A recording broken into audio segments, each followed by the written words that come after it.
ఈరోజు సాక్షి పత్రికలో ఒక వార్త వచ్చింది. ఎంత దుర్మార్గమైన వార్త అంటే చాలా దుర్మార్గకరంగా ఉంది. ఈ సాక్షి పత్రిక వాళ్లకు ఎక్కడైనా ఆరోపణలు చేయాలంటే వాస్తవాలు తెలుసుకుని ఆరోపణ చేయాలి. ఏదో సాక్షి పేపర్ ఉంది, పత్రిక ఉంది, మేము ఏం రాస్తే చెల్లుబాటు అవుతుందంటే అది మీరే ఇబ్బందులు పడతారని చెప్తున్నాను మీకు. మీరు ఫస్ట్ తెలుసుకోండి. నేషనల్ హైవే రోడ్డు అంటే దాంట్లో టెండర్లో నీట్గా ఎక్స్ప్లెయిన్ చేశారు. ఎక్కడైనా రాయల్టీ దానికి గవర్నమెంట్ కట్టవలసిన ఛార్జెస్ ఖచ్చితంగా కట్టాలని చెప్పి నేషనల్ హైవే కండిషన్లో ఉంది. దాని ప్రకారంగా రాయల్టీ కట్టాలంటే ఏ రకమైన సిస్టము? ఫస్ట్ కాంట్రాక్టర్ పోయి ఒక ఏరియా ఐడెంటిఫై చేయాలి. చేసిన తర్వాత అది ఎంఆర్ఓకు అప్లికేషన్ పెట్టుకోవాలి. ఎంఆర్ఓ అప్లికేషన్ పెట్టిన తర్వాత ఎంఆర్ఓ వచ్చి ఆ స్పాట్ చెక్ చేసి దాంట్లో ఎటువంటి ఇబ్బంది లేదనుకుంటే ఆయన ఒక ఎన్ఓసి నోటీస్ ఇస్తారు. ఆ ఎన్ఓసి అంటే నో అబ్జెక్షన్ సర్టిఫికేట్. ఆ సర్టిఫికేట్ ఇచ్చిన తర్వాత అది ఏడి మైన్స్ డిపార్ట్మెంట్కి ఇస్తే, మైనింగ్ డిపార్ట్మెంట్కి ఇస్తే, మైనింగ్ డిపార్ట్మెంట్ వాళ్ళు సర్వే డిపార్ట్మెంట్ పంపిస్తారు. అక్కడికి సర్వే చెక్ చేసి ఎన్ని క్యూబిక్ మీటర్ వస్తుంది, ఏం కట్ట సర్వే రిపోర్ట్ ఇవ్వని అడుగుతుంది.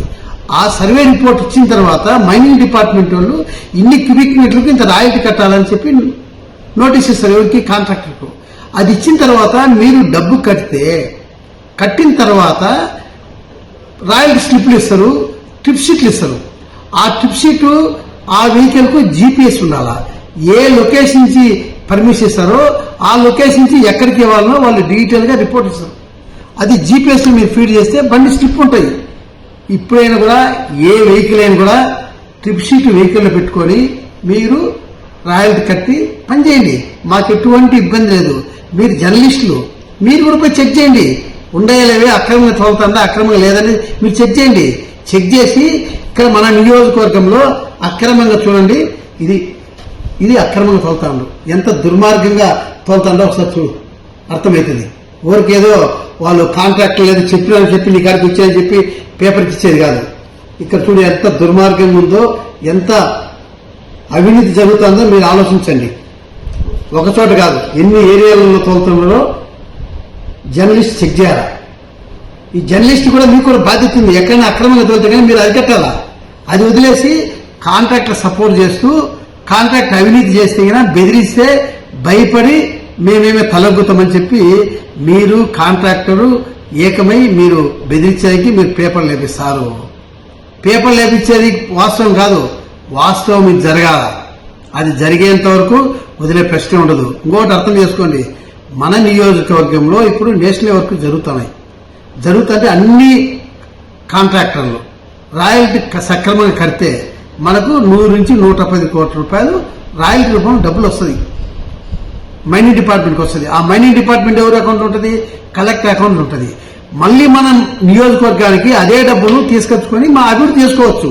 మా కలెక్టర్ గారు మనకి ఇస్తారు. అది ఇచ్చిన తర్వాత అభివృద్ధి చేసుకోవచ్చు. అది ఎక్కడే కానీ అవినీతి జరగకుండా నేను పాటుపడతా అంటే మీరు వచ్చి నేనేదో అవినీతి చేస్తున్నాను ఏదని నాకు ఈరోజు మీరు సాక్షి పత్రికలో పెద్దగా వేస్తారు. ఎంత దుర్మార్గం ఇది. మీరు వేసేంత మాత్రాన మేము వదిలే ప్రశ్న ఉండదు. ఆ తర్వాత కొండలు ఉన్నాయి, కొండల్లో అంతే దుర్మార్గం తోలకపోతాండ్రు. ఆ పక్క ఉన్న రైతులందరూ అక్కడికి వచ్చారు, పశువులు మేపుకుంటూ వచ్చారు. సార్ వర్షాకాలంలో మా పశువులకు మేత ఉండదు, ఆ కొండపైకి పోయి మేపుకుంటాము. ఈ రోజంతా దుర్మార్గంగా వాళ్ళు రౌడీని చేసి ఎత్తుకుపోతారంటే మా పరిస్థితి ఏంది అని మా దగ్గరికి అందరూ వస్తే మేమేంటి ఎంక్వైరీ చేయించిన అన్ని అక్రమంగా తోలుతాండ్రు. ఫస్ట్ అక్రమంగా తోలేదు నిలబెట్టండి, సక్రమంగా పర్మిషన్ తీసుకుని తోలమని చెప్పింది తప్ప. ఎంత దుర్మార్గమయ్యా. మీరు కూడా పోండి, మీరు కూడా పోయి చెక్ చేయండి. ఎక్కడైనా దుర్మార్గం ఇస్తే మీరు అరికట్టండి. అది వదిలేసి మీరు వాళ్ళకి సపోర్ట్ చేస్తారు. మీరు బెదిరిస్తే కాదు, మీరు ఈరోజు పేపర్లు వచ్చిన దానివల్ల దానికి తగిన మూల్యం మీరు చెల్లించుకోవాలా. ఖచ్చితంగా మీ మీద డెఫర్మేషన్ కేసు వేస్తా, అది నిరూపించండి. ఎక్కడెక్కడ నేను డబ్బు అడిగినానో నిరూపించుకుంటే మిమ్మల్ని వసూలు చేసే బాధ్యత కోర్టుకు లాగుతా అని చెప్పి సందర్భంగా మీకు తెలియజేస్తున్నా.